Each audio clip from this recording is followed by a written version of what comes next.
할렐루야. 우리 옆에 있는 분들과 한번 인사했습니다. 주님만을 섬깁시다. 설 명절이 다가오고 있습니다. 여러분은 어떤 계획을 가지고 있습니까? 저는 이번에 가족들과 함께 고향을 갔다 오려고 합니다. 부모님이 연세가 많으셔서 이번에는 아이들과 함께 안부차 다녀오려고 합니다. 지난주에 강경현이라는 남성분을 만났습니다. 그런데 이분과 대화를 나누었습니다. 일산국립암센터에서 치료받다가 힘들어서 파평에 있는 메딜 요양병원으로 오게 된 분입니다. 온 지 일주일 되었다고 합니다. 집은 운정이라고 합니다. 암센터 앞에서 나눠주는 홍보지를 몇 개 받았는데 전화를 했답니다. 많이 힘들어서 전화를 했습니다. 먼저 한 곳에 전화를 했답니다. 거동이 안 되면 올 수 없다는 말에 마음이 상해서 바로 전화를 끊었답니다. 두 번째는 메딜 요양병원에 전화를 했는데 아무 말도 하지 않더랍니다. 그래서 오게 되었다 이야기합니다. 제가 그분에게 여러 가지 대화를 하면서 이번 명절에 어떤 계획을 가지고 있습니까? 라고 물었습니다. 그랬더니 그분이 말합니다. 이번에는 조카들에게 줄 용돈을 좀 많이 준비했답니다. 왜 그렇게 많이 준비했습니까? 이렇게 물었습니다. 그랬더니 이제 자신이 살 날이 얼마 남지 않았다는 거예요. 작년 성탄절 구역 찬양 때 우리 앞에 계신 개강집 장로님이 말씀하셨어요. 아마 이번이 마지막 찬양일 것 같습니다. 장로님 나이가 94세라 그리 말씀하셨을 것입니다. 그런데 제가 볼 때는 잘 드시고 잘 걸으시고 얼마 전까지 15인승 차량도 운전했거든요. 100세는 충분히 그냥 넘기실 것 같아요. 그래서 마지막이라 걱정 안 하셔도 될 것 같습니다. 할렐루야. 우리 장로님은 가만히 계셔요. 그런데 이분의 나이는 50이 조금 넘었어요. 나이가 많으면 그렇습니까? 이렇게 대답하겠는데 나이가 저하고 조금 저보다 한두 살 많은 것 같아요. 그런데 자신이 살 날이 얼마 남지 않았다는 거예요. 왜냐하면 최근 들어서 온몸에 통증이 너무 심하다는 거예요. 밤에 잠을 잘 수가 없고 잠을 못 잘 뿐만 아니라 온갖 생각이 들어서 너무 힘들다는 거예요.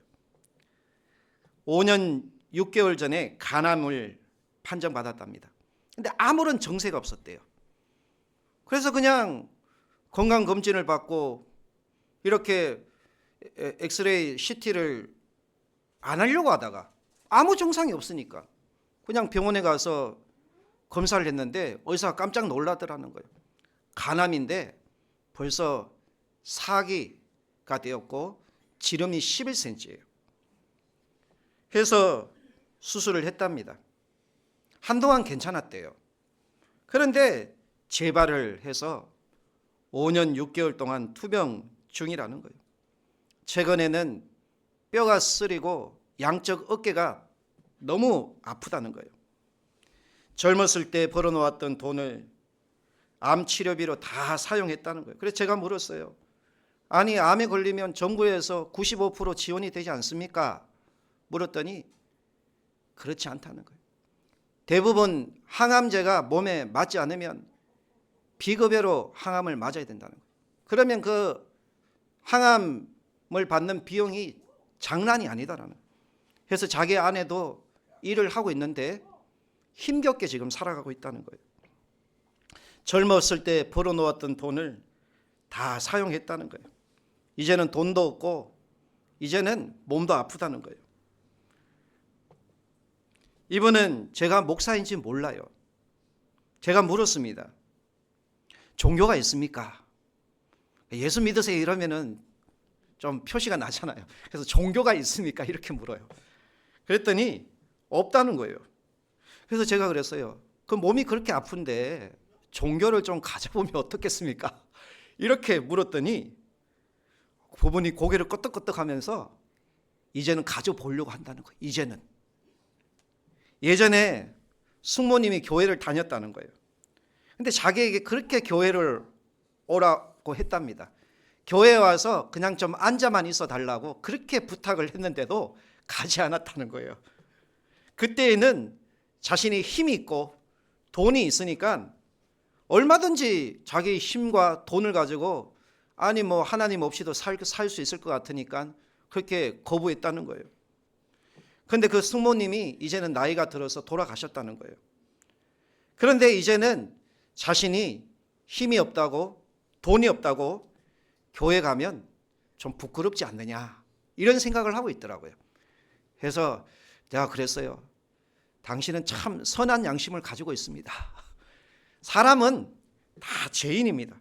그런데 하나님은 이 죄인을 위해서 오셨고 사랑하신다고, 그런 사람을 사랑한다고 이렇게 위로해 주었습니다. 제가 보니까 이분은 마음문이 열렸어요. 열린 분이에요. 그리고 누군가가 이분을 위해서 오랫동안 기도한 흔적이 있는 것 같아요. 그리고 이분을 하나님이 만나게 해주셨는데 이분을 위해서 하나님께서 영혼 구원하기로 작정된 분이 아닐까라는 생각을 하게 되었습니다. 누가복음 10장 2절 말씀에 이르시되 추수할 것은 많되 일꾼이 적으니 그러므로 추수하는 주인에게 청하여 추수할 일꾼들을 보내주소서 하라라고 했습니다. 우리가 전도가 안 된다고 하지만 좀 우리가 마음을 가난한 데 두고 보면은 얼마나 많은 영혼들이 고통하고 힘겨워하는지 몰라요. 병원을 가더라도 주차할 데가 없어요. 예전이나 지금이나 환자들이 얼마나 많은지 몰라요. 근데 요즘은 보니까 병원에 들어가 보니까요, 사람들이 예전에는 다 병자들이 마스크를 꼈는데 이제는 마스크도 안 껴고 따닥따닥 다 붙어 있어요. 빈자리가 없을 정도예요. 그렇게 환자들이 많은데 이 병원에서 내가 좀 복음을 전해야겠다. 이런 사람들은 얼마나 갈급할까? 얼마나 힘들까? 얼마나 하나님의 사랑과 위로가 필요할까? 이런 생각을 했습니다. 근데 우리는 건강하니까 병원에 안 가니까 잘 모르는 거예요. 암병에 안 걸려보니까 그들이 힘든 거, 그들이 아픈 거, 그들이 눈물 흘리는 거, 그들이 잠 못 자는 거, 그들이 먹지 못하는 것, 외로운 것, 우리가 너무 모르는다라는 생각을 하게 되었어요. 그래서 저들에게 좀 가까이 가야겠다라는 마음을 가지게 되었습니다. 우리는 죽어가는 영혼들을 불쌍히 여기고 그들 가까이 가는 것. 그래서 저의 목회 철학은 이것이에요. 가까이 가는 것이 사랑이다. 예전에는 교회를 짓고 가까이 오기를 기다렸잖아요. 근데 이제는 우리가 좀 가까이 찾아가야 되지 않을까. 우리 예수님도 우리 가까이 찾아오셨는데 우리는 너무 우리 자신만 생각하지 않을까. 나를 가까이 해주기를 원하고, 나를 대접하게 주기를 원하고, 나를 섬겨주기를 원하고, 나를 인정해주기를 원하는 그런 자리에 우리가 있지 않습니까? 우리는 섬김의 자리, 낮아짐의 자리, 정말 그를 가까이 가는 이것이 사랑이다. 그래서 여러분들도 저는 부족한 것이 많습니다. 그렇지만 저와 같은 이런 가까이 가는 우리 교회 저와 여러분이 될 수 있기를 축원합니다. 오늘 본문에 예수님은 빈들에서 오병이어의 기적을 행하셨습니다. 그리고 배고픈 그들을 다 배불리 먹이셨습니다. 그런데 그들은 예수님을 왕으로 삼으려고 했어요. 그 이유는 무엇이냐 하면 예수님을 알지 못했어요. 예수님과 함께 있으면 우리가 다 배고프지는 않겠다. 우리가 배불리 먹을 수는 있겠다. 풍족하겠다. 이렇게 해서 예수님을 왕으로 삼으려고 했어요. 그런데 우리가 예수님을 믿을 때에도 이러한 사람들이 있더라고요. 예수님이 믿으면 잘 되고 복을 받고 부자가 되고 형통하더라. 근데 형통하지 않고 가난해지고 병들고 정말 상처 입으면 하나님이 안 계시다 하고 이렇게 또 원망하고 불평하는 거, 이런 모습을 가지고 우리가 신앙생활을 하고 있지 않는가 생각을 합니다. 사람은 풍족하고 배부르면 하나님을 알 것 같지만 하나님을 모르더라고요. 그래서 예수님은 이 무리들이 이렇게 오병이어의 기적을 행하면 자기를 좀 하나님으로 알 줄 알았는데 전혀 아무런 감동이 없더라는 거예요. 그런 무리들을 예수님이 홀로 보내셨어요. 예수님이 그 무리들을 보내면서 얼마나 마음이 아팠었겠을까요? 얼마나 눈물을 흘렸을까 생각을 해보았어요. 아니, 내가 너에게 배불리 먹인 까닭은 너희로 하여금 나를 믿고 구원을 얻고 나로 하여금 하나님이심을 알게 하기 위한 뜻으로 기적을 행하셨는데 이 무리들은 예수님을 너무 모르는 거예요. 그냥 예수님이 우리와 함께 계시면 우리가 배고프지는 않겠다. 예수님을 믿으면 우리가 부자 되고 풍족하고 건강하고 잘 살겠다. 이런 생각으로 예수님을 따랐던 거예요. 그래서 예수님은 그들을 다 보내셨어요. 해산시키셨어요. 그리고 제자들을 따로 배를 타고 너희가 먼저 갈릴리 호수를 지나 저 베세다 건너편으로 가 있으라, 이렇게 말씀을 하셨습니다. 근데 예수님은 어찌된 영문인지 제자들과 함께 가지 않으셨어요. 제자들을 바다로 보내신 후에 예수님은 홀로 산으로 가서 기도하셨습니다. 그래서 저는 이런 생각을 해보았어요. 왜 예수님이 제자들과 함께 가지 않았을까? 왜 예수님은 홀로 산으로 가셔서 기도하셨을까? 예수님은 제자들이 어려움이 닥쳐올 것을 알고 있었습니다. 우리는 우리 앞에 일어날 일을 예측하지 못합니다. 그러나 우리 예수님은 하나님이시기 때문에 우리 앞의 일을 아시고 우리 앞서 행하시는 하나님이십니다. 그런데 이 제자들은 들떠 있는 거예요. 예수님이 우리의 왕이라는 거예요. 예수님과 함께하면 우리가 못할 것이 없다라고 자신만만해 있는 거예요. 그런데 제자들 앞에는 큰 환란이 기다리고 있었어요. 예전에 제가 꿈을 꾸었는데요, 하나님께서 이런 말씀을 하시더라고요. 너희가 하나님의 나라에 들어가려면 큰 환란을 겪어야 될 것이다. 사도행전 4장 14절 말씀. 우리가 하나님의 나라에 들어가려면 환란이 우리 앞에 있음을 우리가 두려워하지 말아야 돼요. 환란을 이기고 그것을 통과한 후에 우리가 하나님의 나라에 들어갈 수 있음을 알고 우리가 신앙생활을 할 때는 믿음의 결단을 하고 각오를 해야 될 줄로 믿습니다. 그냥 평안하게 배불리 먹고 예수 믿으며 형통하고 잘 되는 이런 환상에 처져 있으면 안 되는 거예요. 그런데 제자들은 그런 꿈을 꾸고 있는 거예요. 그런 제자들에게 여차없이 시련이 찾아오는 거예요. 그런데 우리 예수님은 제자들이 시련을 당할 것을 알고 제자들이 시험에 빠지지 않도록 그 시련을 이길 수 있도록 기도하러 홀로 산에 가신 거예요. 여기서 중요한 교훈이 있습니다. 예수님은 제자들이 장차 당할 환란을 알고 있었어요. 그런데 제자들은 한 치 앞도 알지 못하고 배를 타고 갈릴리 바다를 가고 있는 거예요. 그런데 예수님이 만약에 제자들이 그 환란을 시련을 겪을 것을 알고 있었다면 가지 말라고 만류했어야죠. 그런데 재촉했다라고 되어 있습니다. 성경 말씀에 도리어 가라고 되어 있어요. 예수님은 제자들이 시련을 통해서 하나님을 알기를 원했던 거예요. 하나님을 바로 알기를 원했던 거예요. 아브라함에게도요, 너의 독자 이삭을 모리아 산에 산 제물로 바치라라고 말씀할 때에도 하나님은 이 아브라함을 사랑하셔서 아브라함이 이 시험을 이기고 이 시련을 통과한 후에 복을 받기를 원하셨던 거예요. 그래서 예수님은 이 제자들이 시련 당할 것을 알고도 갈릴리 호수로 재촉하여 보내셨던 거예요. 그리고는 그 시련을 이길 수 있도록 기도했던 거예요. 야고보서 1장 2절 4절 말씀에 내 형제들아 너희가 여러 가지 시험을 당하거든 온전히 기쁘게 여기라.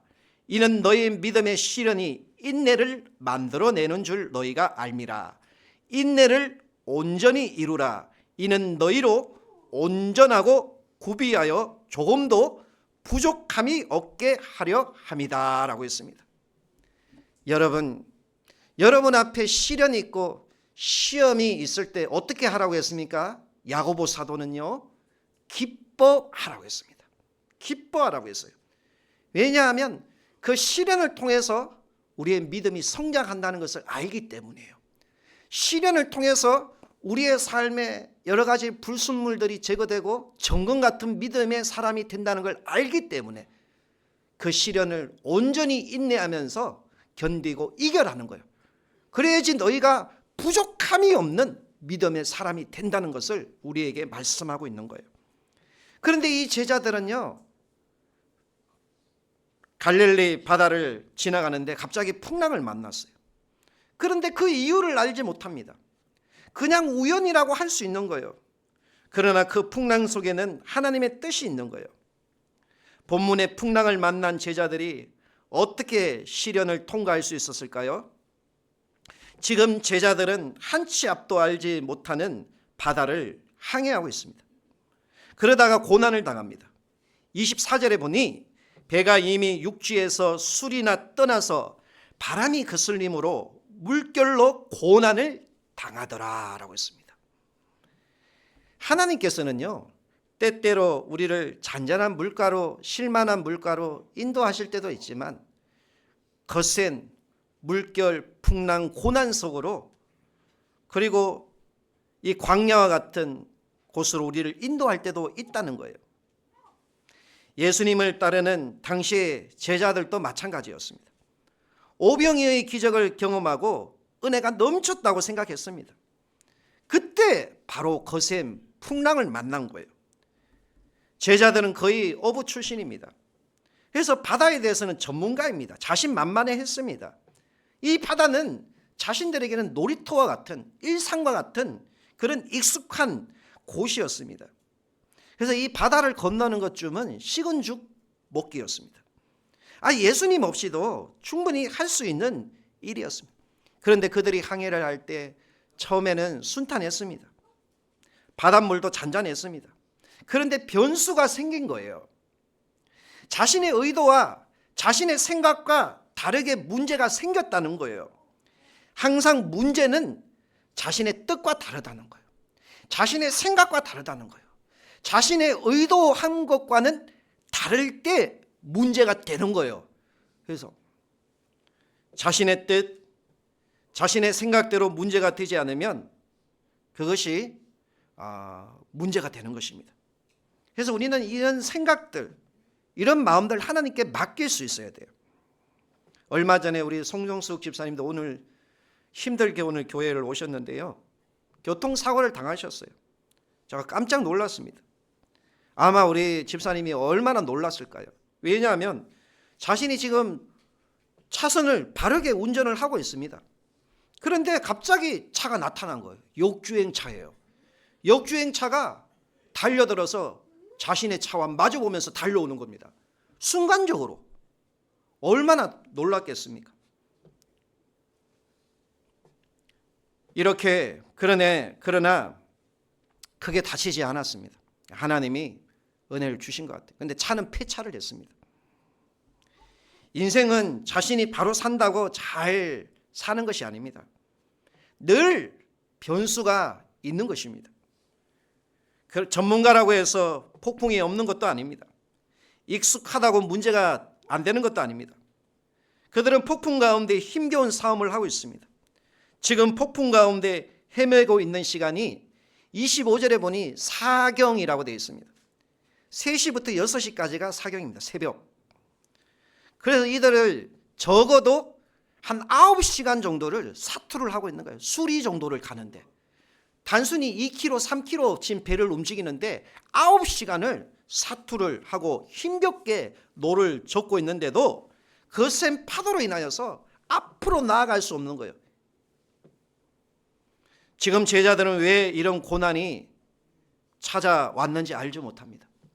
그런데 왜 이런 고난이 찾아왔을까요? 두 가지입니다.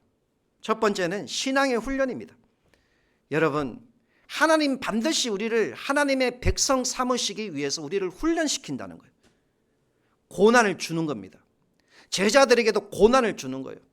고난을 피해 가도록 한 것이 아니라 고난을 이기고 가도록 알고 있었지만, 예수님이 홀로 산에서 기도하셨지만 제자들이 이 고난을 통해서 그들의 신앙이 성숙해 가기를 원했던 거예요. 그리고 두 번째는 예수님을 알기를 원하는 거예요. 여러분, 떡을 먹고 배부른 까닭에 예수님을 믿는 것이 아니라 우리는 정말 살아계신 하나님, 구원의 하나님을 믿는 거예요. 바다 한가운데 있다는 것은 인생의 중년기를 얘기합니다. 이제는 살만하다고 생각될 때입니다. 이제는 막 일을 시작할 때입니다. 그런데 힘겨운 거예요. 힘에 지치는 거예요. 누군가 도와주는 사람이 없습니다. 물질이 없는 거예요. 건강이 점점 악화가 되는 것입니다. 살 길이 보이지 않는 거예요. 그러면 우리는 절망을 하는 것입니다. 이 제자들도 마찬가지예요. 풍랑으로 인해서 힘겹게 노를 젓는데 지금 배가 앞으로 가는 것이 아니라 뒤로 가는 거예요. 배가 그건 제자리에서 빙글빙글 돌고 있는 거예요. 지금 노를 젓지 않으면 파도로 인해서 배가 뒤집힐 수 있는 상황인데 몸에 힘이 점점점 빠져가고 있는 거야. 야, 이러다 우리 죽는 거 아니야? 이러다 우리 끝나는 것 아니야? 절망이 찾아오는 것입니다. 이제 그 돛을 내려야 되는데, 이제 순풍이 불어와야 되는데 자기 뜻대로 의도대로 되지 않는 것입니다. 파도 때문에 잠을 잘 수가 없습니다. 먹지 못합니다. 심히 괴로운 것입니다. 아무리 힘겹게 노를 저어도 앞으로 나가지 않는 거예요. 그런데 배에 물이 점점 차고 배가 점점 가라앉는 것입니다. 이럴 때 하나님은 어디 계십니까? 아, 예수님 어디 계십니까? 아, 예수님 왜 우리를 버리셨습니까? 아, 예수님 왜 우리에게 이런 고난을 주십니까? 이렇게 우리가 하소연할 수 있잖아요. 근데 그것이 누구의 뜻이었다고요? 우연이 아니라 하나님의 의도였다는 거예요. 하나님의 뜻이었다는 거예요. 너가 고난당하는 이유가 있다는 거야. 너가 시련당하는 이유가 있다는 거야. 그래서 사람이 감당할 시험 외에는 하나님이 허락하지 않는데요. 우리가 시련을 당하고 고난을 당할 때 우리가 충분히 이길 수 있다는 거예요.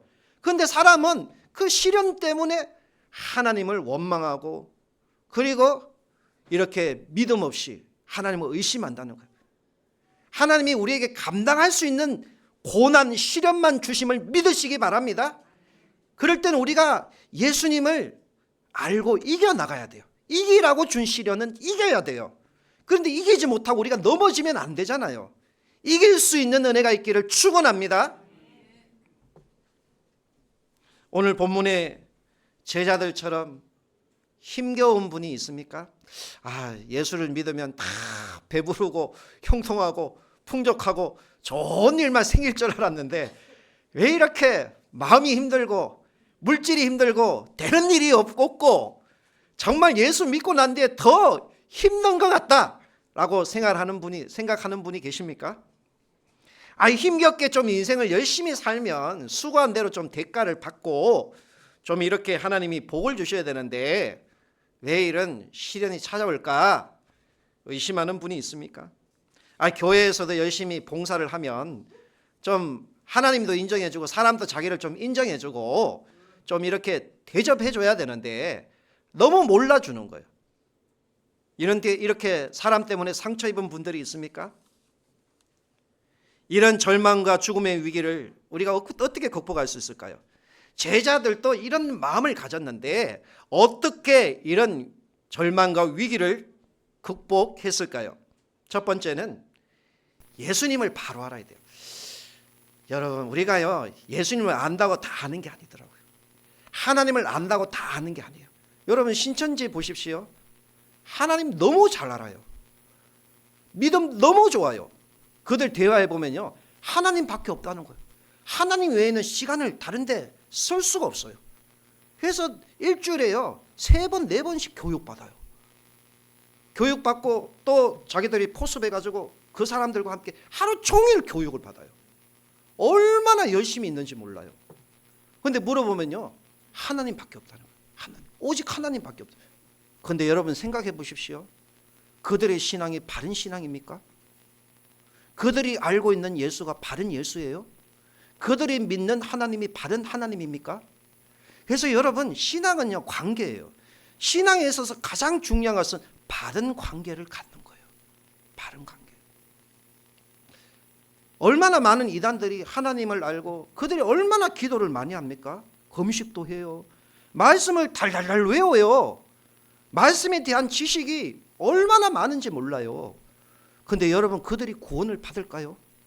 그들이 천국에 들어갈까요? 여러분 우리가 신앙생활을 열심히 한다고 우리에게 유익이 있는 게 아니에요. 바른 신앙을 가져야 돼요. 바른 믿음을 가져야 돼요. 오늘 이 무리들과 제자들은 바른 신앙을 가지지 못했어요. 예수님을 바로 알지 못했어요. 예수 믿으면 배부르더라. 부족함이 없는 분이다. 예수님이 왕이 되면 우리 한 자리 차지할 거야. 그래서 나는 예수님 우편에, 나는 예수님 좌편에 좀 앉혀주십시오. 이렇게 제자들이 할 정도로 혈기가 왕성했고요. 그들이 예수님을 너무 몰랐던 거예요. 그러다가 그들이 예수님을 다 부인하고 도망갔잖아요. 물론 하나님의 은혜로 그들이 돌아왔지만 그들이 예수님을 몰랐다는 거예요. 오늘 오병이의 기적을 행하고도 그 기적을 경험하고도 예수님을 몰라서 오늘날 세상으로 떠나가는 사람들이 얼마나 많은지 몰라요. 그래서 재발하잖아요. 암은요 재발할 확률이 엄청나요. 대부분 환자들을 보니까 재발하더라고요. 왜 재발을 합니까? 이만하면 됐다고 생각하기 때문에. 하나님이 고쳐주셨는데도 이만하면 됐다고 생각하고 또 세상 길로 가니까 또 매를 맞는 거예요. 고난을 당하는 거예요. 그래서 우리가 하나님을 믿을 때, 예수님을 믿을 때 예수님을 바로 알아야 돼요. 예수님은 오늘 베드로가 고백하잖아요. 주는 그리스도라는 거예요. 하나님의 아들이라는 거예요.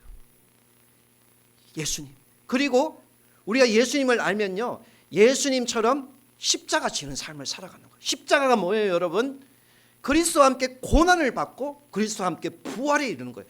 고난의 흔적이 내 몸에 있어요. 예수님 때문에 내가 애매히 참고 견디고 눈물 흘리고 기도하고 몸부림치고 예수님에 대한 이 믿음을 지키고자 한 이런 간절함이 우리 안에 있어야지 주님의 영광스러운 부활에 이르게 되죠. 이 땅에서 잘 먹고 부자처럼 잘 배부르고 비단 옷 입고 형제들과 놀면 거지 나사로 이야기 알잖아요. 부자가 눈을 떠서 딱 보니까 자기가 천국에 있는 것이 아니라 지옥에 있는 거예요. 얼마나 깜짝 놀랐겠어요. 근데 그 차이가 뭐예요? 고난을 몰랐다는 거예요. 예수님과 함께 시련 당할 때 예수님과 함께 나는 십자가에 못 박히는 이런 고통, 예수님을 묵상하면서 예수님을 생각하면서 나는 예수와 함께 십자가에 죽었다라고 이렇게 고난에 동참하면서 이렇게 우리가 고난에 당연히 받아들이고 믿음으로 살아가야 되는데 고난이 오면 예수 믿으니까 고난이 오더라, 시련이 오더라, 나 예수 안 믿어, 세상이 더 좋아. 이건 어린아이와 같은 신앙이에요 여러분. 예수님은 믿음 없는 제자들을 알고 있었습니다. 그런 제자들을 아시고 찾아오신 거예요. 25절에 밤사경에 예수께서 바다 위로 걸어서 제자들에게 오셨습니다. 근데 제자들이 그때 자기의 믿음이 탁 드러나요. 예수님을 보고 뭐라고 그래요? 유령이다. 유령이다. 아니 예수님을 보고 유령이다고 해요. 예수님 몰랐다는 거예요. 참된 신앙은요 고난 뒤에 비로소 알 수 있는 거예요. 평안할 때는 아무리 열심히 신앙생활을 해도요 그 사람이 참된 믿음인지 진짜 믿음인지 하나님도 몰라요. 예수님은 믿음 없는 제자들을 알고 있었어요. 풍랑 앞에 두려워하고 떨고 있는 제자들에게 27절에 안심하라, 나다는 거예요. 나다. 눈을 크게 뜨고 좀 바라는 거예요. 나다라는 거예요. 두려워 말라 이렇게 얘기합니다. 용기를 내라, 담대하라, 예수를 바라보고 담대하라라는 말이에요. 예수님은 어떤 분이십니까? 제자들을 사랑하듯이 저와 여러분을 사랑하셔서 고난당하는 여러분을 홀로 두지 않는 분임을 알아야 돼요. 그리고 우리를 언제든지 도와주셔요. 그래서 우리가 스스로 걸을 수 있을 때는요, 아이를 키워보면 다 알잖아요. 스스로 걸을 수 있을 때는 가만히 놓아둬요. 그런데 넘어지면 빨리 달려가서 손을 잡아 일으켜 주잖아요. 그게 우리 예수님이요. 그래서 의인은 7번 넘어질지라도 8번 다시 일어나게 해주시는 분은 하나님이라는 거예요. 하나님을 믿으라는 거예요. 하나님을 알아라는 거예요. 때로는 우리 인생길에 폭풍이 다가옵니다. 제자들처럼 힘겨워서 노를 저을 때가 있습니다. 그러나 분명한 것은 우리 예수님이 우리를 기도해 주시고, 우리 예수님이 우리를 찾아와 주시고, 손 내밀어 우리의 손을 붙잡아 주시는 하나님이셔요. 우리 연약함을 알기 때문에요. 우리의 죄 있음을 알기 때문에 우리 주님이 우리를 불쌍히 여기고 우리 예수님이 필요한 거예요. 예수님은 언제든지, 사람들은 언제든지 떠나갈 수 있지만 우리 예수님은 떠나가지 않아요. 그러나 우리 주님은 우리를 사랑하기 때문에 도리어 약한 자들, 병든 자들, 가난한 자들과 가까이 하시고 그들 가까이 찾아가셔서 은혜 베풀기를 원하시는 하나님이심을 믿으시기 바랍니다. 이것이 예수님의 사랑이에요. 도리어 약한 자, 도리어 죄 많은 자, 병든 자 가까이 찾아오시는 이분이 예수님이에요. 그래서 우리도 예수님을 본받으려면 높은 곳에 마음을 두지 말고 그러한 사람들에게 뭔가 기대하지 말고 가난한 자들에게 찾아가서 병든 자들을 가까이 해서 그들과 마음을 나누고 그들을 위로하고 그들을 사랑하는, 섬기는 여러분이 되기를 축원합니다. 두 번째는 예수님을 바라보아야 돼요. 27절에 보니 안심하라 나니 두려워 말라라는 예수님의 음성을 듣고 베드로가 어떻게 합니까? 28절에 주여 만일 주님이시거든 나를 명하사 물 위로 오라 하소서라고 말합니다. 사실 이게 기도가 되는 내용입니까? 기도도 좀 합리적으로 좀 이성적으로 기도를 해야 되는데 베드로는 지금 기도 같지 않는 기도를 해요. 여호수아도 태양아 멈추어라. 뭐 이런 거 어떻게 황당한 기도잖아요. 지금 베드로가 물 위를 걷게 해달라고 기도하고 있어요. 여러분 이게 기도입니까? 기도 같지 않는 기도인데도 예수님이 어떻게 합니까? 기도에 응답해 주시는 거예요. 응답해 주는 거예요. 오라라고 말하는 거예요. 그리고 베드로가 오라라는 주님의 음성을 듣고 물 위를 걷게 되잖아요. 그래서 여러분 우리가 하나님의 믿음으로 하나님을 의지하면 하나님 우리에게 기적을 주시는 거예요. 사람이 못할 것을 하나님이 하시고요. 사람이 못 고칠 병도 하나님이 고쳐주시는 거예요. 왜냐하면 하나님은 우리 아버지시고 하나님은 전능하시고 하나님은 우리의 기도에 응답해 주시는 하나님이기 때문이에요. 그래서 무엇이든지 믿고 구하라는 거예요. 의심하지 말라는 거예요. 그런데 이 베드로가 바람을 보고 의심하는 거예요. 두려워서 빠져들어 물결로 인하여 두려워 빠져들어가고 있는 거예요. 31절에 예수께서 즉시 손을 내밀어 그를 붙잡으시며 이르되 믿음이 적은 자여 왜 의심했느냐라고 했습니다. 여러분 우리가 주님 앞에 기도할 때는요 주님이 이루어 주실 것을 믿고 의심하지 말고 기도해야 되는 것입니다. 그런데 이 베드로는 무리를 걸었음에도 불구하고 의심하고 있는 거예요. 여러분 신앙생활은요 예수님께 집중하는 거예요. 자신에게 집중하면 실패해요. 그리고 사람들에게 집중해도 실패해요. 목회자도 사람이에요. 목회자도 부족한 것이 보일 때는 여러분 어떻게 해야 돼요? 그 부족한 것을 위해 기도해주고 그 부족한 것을 보충해 줘야 돼요. 그리고 성도들이 부족한 것은 성도들이 또 목회자가 서로 합력하여 선을 이루는 것이 교회예요. 이것이 몸이에요.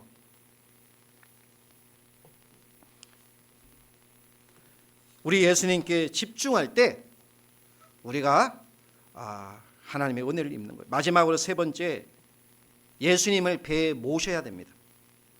제자들은 지금 갈릴리 호수를 건너면서 이쯤이야, 이 정도는 우리도 할 수 있다, 자신만만해했어요. 우리는 대부분 어부고 전문가들이라는 거예요. 그래서 예수님, 우리가 함께 갑시다, 이렇게 대화 요청할 법도 한데 예수님 그럼 나중에 오십시오, 우리가 먼저 가겠습니다 하고 간 거예요. 그런데 아마 후회를 했겠죠. 32절에 풍랑을 만난 제자들이 배에 예수님이 함께 오르매 바람이 그쳤다라고 했습니다. 그리고 배에 있는 사람들이 예수께 절하며 가로되 진실로 당신은 하나님의 아들입니다 라고 했습니다. 예수님이 왜 제자들을 재촉했는지, 왜 예수님이 제자들이 고난당할 것을 알고도 그냥 가게 했는지 알 수 있는 대목이에요.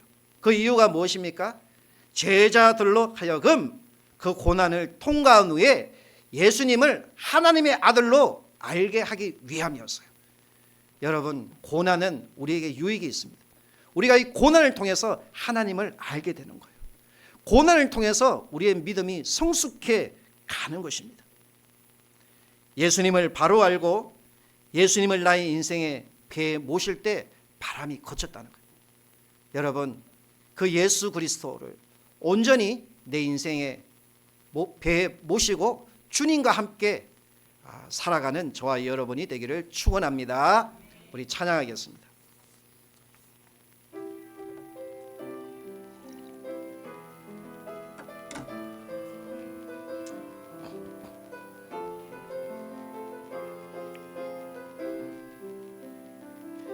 아버지, 당신의 마음이 있는 곳에 나의 마음이 있기를 원해요.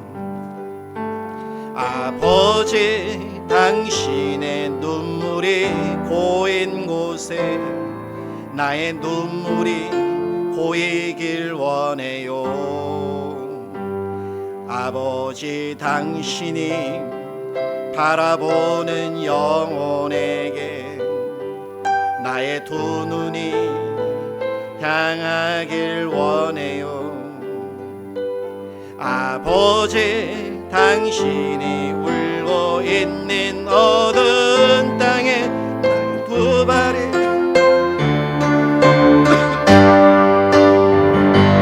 나의 마음이 아버지의 마음 알아. 내 모든 뜻 아버지의 뜻이 될 수 있기를.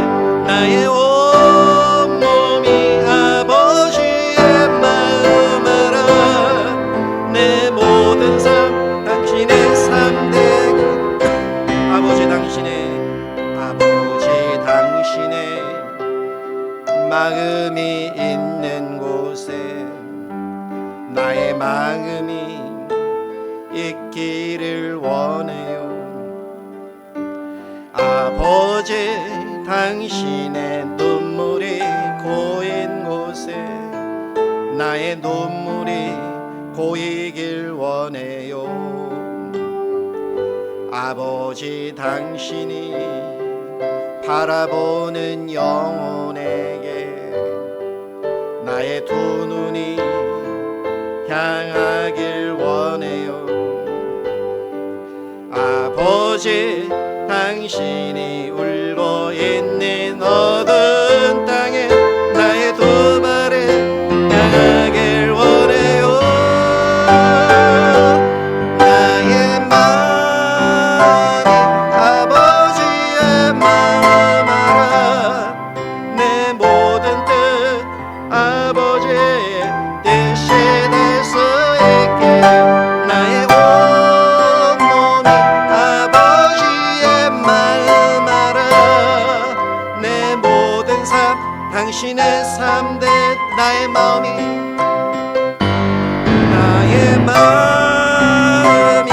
아버지의 마음 알아. 내 모든 뜻 아버지의 뜻이 될 수 있게.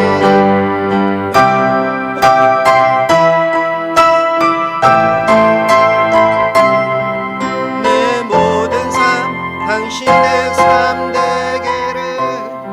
이 감사합니다. 여러분